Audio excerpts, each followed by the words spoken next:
Saudações a todos. Então, retomando o nosso curso de História do Pensamento Jurídico, a aula de hoje vai ser sobre uma introdução quanto ao helenismo e, em especial, a sua relação com a chamada filosofia helenística ou do período helenístico. São expressões que vocês vão encontrar dentro da bibliografia. Vejam, quando nós nos referimos à expressão helenismo, ela faz sentido em especial com a figura, vamos dizer, política e histórica de Alexandre o Grande. Então a gente já tem aqui uma mudança de contexto político extremamente importante para entender a dinâmica do próprio Mediterrâneo, vamos colocar assim, nessa fase da história. As cidades-estados gregas entram em certo colapso após a Guerra do Peloponeso. Não há uma estabilidade interna muito grande, o que faz com que o poder da Macedônia, que já estava se consolidando há algum tempo, conquiste grande parte da Hélade e, posteriormente, a grande parte das colônias gregas. Isso já era com Filipe, o pai de Alexandre, e foi concretizado. Alexandre já recebe, de certa forma, a Hélade, de certa pacificada, vamos colocar assim, ou já dominada pelo reino macedônico. O que faz com que ele tenha o seu interesse de expandir em direção ao Oriente, em especial em combate com os persas. Vejam que o combate entre vamos dizer, o mundo grego e a tradição persa é bem anterior. Pensando nas guerras médicas, por exemplo, ele já está em 480 antes da Era Comum. Aqui, em Alexandre, ele já está no século IV, 340, 320, antes da Era Comum. Então, vamos dizer, a gente tem assim, um longo traço de dinâmica aqui, de relações comerciais, relações militares, relações diplomáticas com o Oriente Próximo. E quando falamos do período helenístico, em especial essa expansão que Alexandre faz em âmbito militar, âmbito geográfico, portanto também em âmbito cultural. Em Alexandre há um certo intuito da expansão do mundo grego, ou pelo menos da cultura grega. Ele se apropria muito da cultura grega nesse sentido, né? Os macedônicos não eram gregos de stricto sensu, mas influenciados pela cultura ática.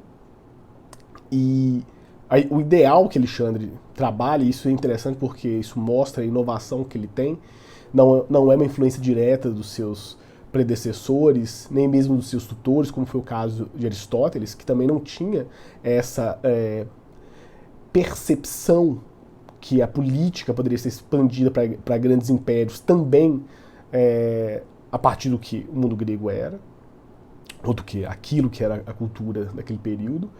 Porque quando se pensava nos impérios antigos, era sempre, vamos dizer, o poder egípcio, já assim, quase que atemporal aos olhos dos gregos, que sempre a velha referência, né, que Platão cita, que os egípcios, em uma das viagens de Pitágoras ao Egito, falaram que os gregos eram eternas crianças, estavam numa eterna infância para a questão da história, o que é, vamos dizer, uma provocação imensa no final das contas, porque a história egípcia ela era acumulada durante muitos mais séculos do que a tradição grega. E é lógico que entra nas questões historiográficas assim, muito peculiares, uma certa decadência do Império Micênico, e com que isso ficou assim, quase 5 séculos de um certo marasmo em várias cidades-estado. Mas isso não é o ponto aqui agora. O que é interessante é como Alexandre, recebendo o legado grego, leva este legado para além das fronteiras que estavam, vamos dizer, comuns que a cultura grega tivesse contato, em especial ali a Ásia Menor, ou seja, o entorno ali do que hoje seria a Turquia, por exemplo. E a conquista de Alexandre não é apenas isso, ele conquista tanto o norte da África, na parte que era pelo Egito, quanto a Ásia Menor, adentrando vamos dizer, o que o Império Persa já tinha enquanto domínio, tentando, como nós sabemos, a expansão até a Índia. Só que, no processo de conquista, Alexandre levava consigo também a cultura grega, fundando várias Alexandrias. Nós só fazemos muitas referências à Alexandria, que foi feita no norte da África, onde seria o Egito, que tinha uma belíssima biblioteca, todas aquelas questões de uma das maravilhas do mundo antigo. Mas o projeto de Alexandre foi de levar também cidades com anfiteatros, com praças públicas. Então a arquitetura do mundo grego foi levada para o Oriente. Várias colônias foram fixadas. Então a própria dinâmica urbana passa a ter uma influência da tradição grega. E claro, foram levados o quê? Papiros, os livros, os textos. Qual que é a importância disso no plano histórico? Muito daquilo que nós vamos receber posteriormente da própria tradição grega se deu pela manutenção deste legado helenístico que foi iniciado por Alexandre. Ele é talvez o grande responsável para que a cultura grega não ficasse apenas no território helênico, mas também em outros territórios. E isso foi mantido em maior ou menor grau, e na maioria dos casos em menor grau, até a conquista, por exemplo, já pelo, vamos dizer, pelo Islã no século VI da Era Comum, e foi mantido em várias cidades. Então, até colocando em questão de perspectiva, muitas das fontes que nós temos da literatura grega se deve também a uma recepção de fragmentos por outras tradições. Isso depois vai ser mantido tanto no norte da África, quanto, por exemplo, nos domínios de Bizâncio, que, vejam, Constantinopla, a gente vai ver um pouco disso depois na questão do direito romano, mas Constantinopla acaba tendo um papel central na dinâmica histórica da transição do continente europeu para a Ásia. E ali há um predomínio também de uma herança grega. Vejam que a língua falada dentro de Bizâncio, costumeiramente, era o grego. Isso é muito interessante. Então vejam que quando falamos, então, só para termos como síntese, quando falamos de período helenístico, é a cultura grega que vai além do território tradicional ático, jônico, e vai para outros domínios. Vejam que até na dinâmica grega, existiam colônias até mais remotas. Algumas colônias eram, por exemplo, Marsella, na França, era considerada a fundação dela enquanto uma colônia grega, só para vocês terem ideia. Várias colônias no sul da Itália, assim também como essas da Ásia Menor. O que Alexandre faz é ainda maior, porque leva, por exemplo, certas tradições gregas para, vamos dizer, o interior da Ásia próxima, ali, do Oriente Próximo. E a gente vai ter colônias, assim, até o que hoje nós encontramos enquanto Oriente Médio. Então, é interessante pensarmos isso no plano, vamos dizer, histórico-político. Mas no plano filosófico, a distinção que a gente pode fazer aqui agora é quanto à filosofia helênica e a filosofia helenística. Então, até Aristóteles, nós temos a filosofia helênica. Após Aristóteles, com o advento de Alexandre, nós temos a filosofia helenística. E é esta filosofia helenística que vai, por exemplo, dialogar com a tradição romana. Então, quando Roma conquista, vamos dizer, os destroços do Império Alexandrino, ela já conquista com essa expansão cultural que Alexandre promoveu. Roma vai conquistar grande parte desses territórios que Alexandre conquistou.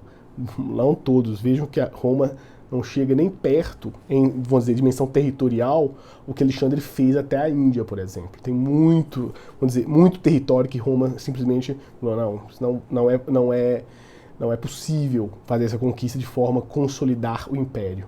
Vamos dizer, Alexandre, em um pouco mais de 10 anos, conseguiu uma expansão territorial inigualável. Lógico que depois, em questão, pelas grandes navegações, por exemplo, o Império Espanhol conseguiu ter muito mais território, o próprio Império Português, muito mais território em distância. Mas pensando proporcionalmente no período século III, século IV, antes da Era Comum, uma expansão realmente inimaginável naquele período. Mas o que é importante aqui é fazer essa distinção entre a filosofia helênica e a filosofia helenística, porque ela vai propiciar exatamente que Roma, ao dominar esses territórios, já receba esses territórios com uma certa facilitação. A verdade é, a cultura romana se diferencia, obviamente, da cultura grega, mas não tão radicalmente. Vamos dizer, a cultura romana é mais próxima de Roma do que Pérsia era a Grécia. Então, é óbvio isso. Então, isso facilita, de certa forma, o próprio domínio e implementação, por exemplo, de dinâmica de poder que Roma vai exercer em grande parte dos seus protetorados ou territórios que foram definitivamente conquistados por Roma. Então, isso é importante em perspectiva aqui. Então, o que é importante para nós pensarmos quanto ao período helenístico é essa mudança de paradigma, no final das contas.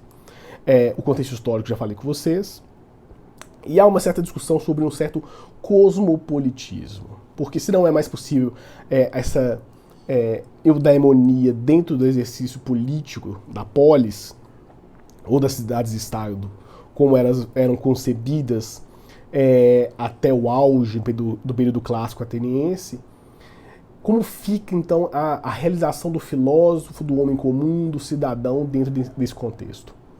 E é interessante porque, dentro dessas filosofias helenísticas, não há uma centralidade da política local. Inicialmente, temos, na verdade, um afastamento da prática política para uma busca posterior, exatamente, da filosofia no aspecto muito mais interno, propriamente, ok? Isso é importante porque a realização da eudaimonia não perpassa uma questão política, ela perpassa uma questão individual, o modo como os indivíduos se veem dentro vamos dizer, da vida e da organização cósmica do universo. Por isso que vamos falar que as filosofias helenísticas abrem a possibilidade de um certo cosmopolitismo. Você será indivíduo e vai se realizar nas suas faculdades independentemente do seu contexto político. Não é que você nasceu na Grécia, nasceu em Roma, nasceu no Egito, ou numa mísera colônia desses poderes. Você poderá se realizar independentemente desse contexto e, vamos dizer, isso vai ser interessante porque abre certas reflexões de como a própria Roma se torna um império multipolar, não cosmopolita, no sentido que pensa na modernidade, mas com uma ampliação de modos de vida, de cultura numa mesma ordem política, que é muito interessante.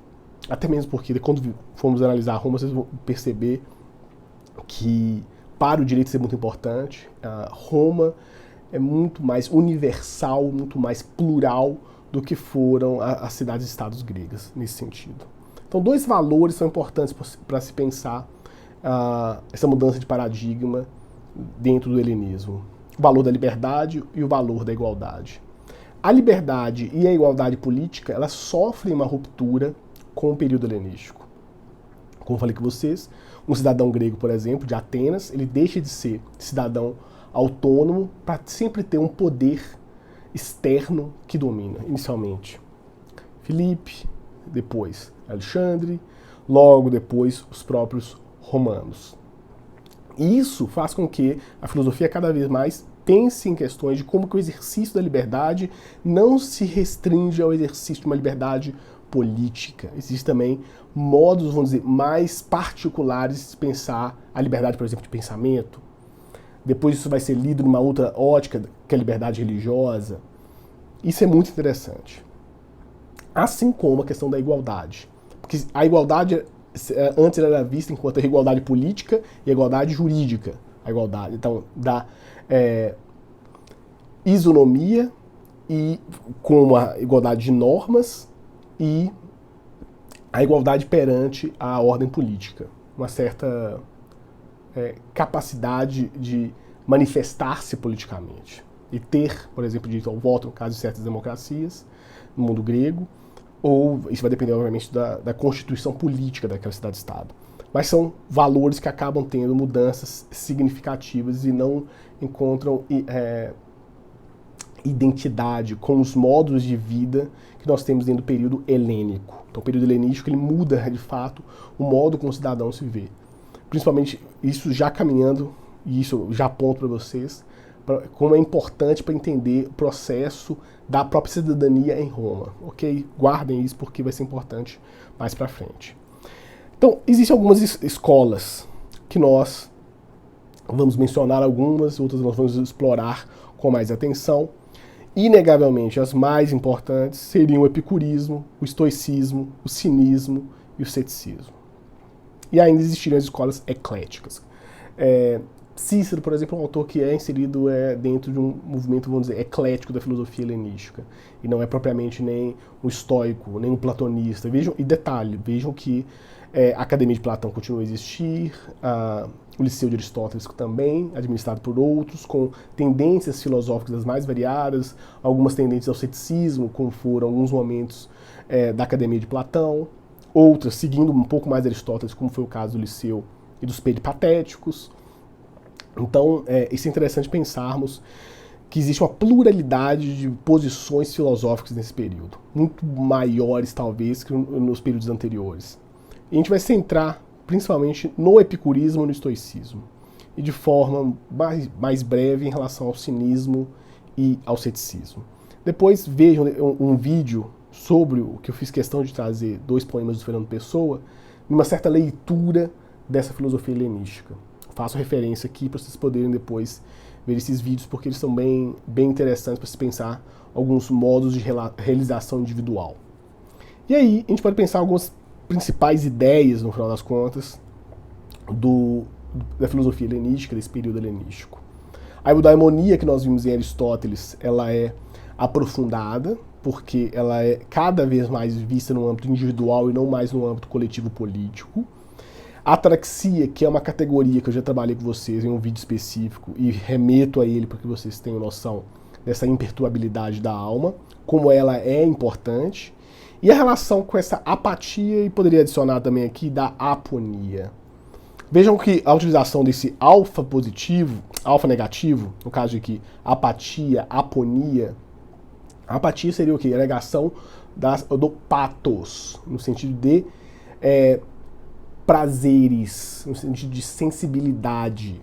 E aponia seria a ausência de dor. Isso é interessante porque tanto o epicurismo, mas em especial o estoicismo, vai utilizar a questão da apatia enquanto um dos modos de moderação para alcançar essa imperturbabilidade da alma, que é a ataraxia. E muitos vão colocar, principalmente na tradição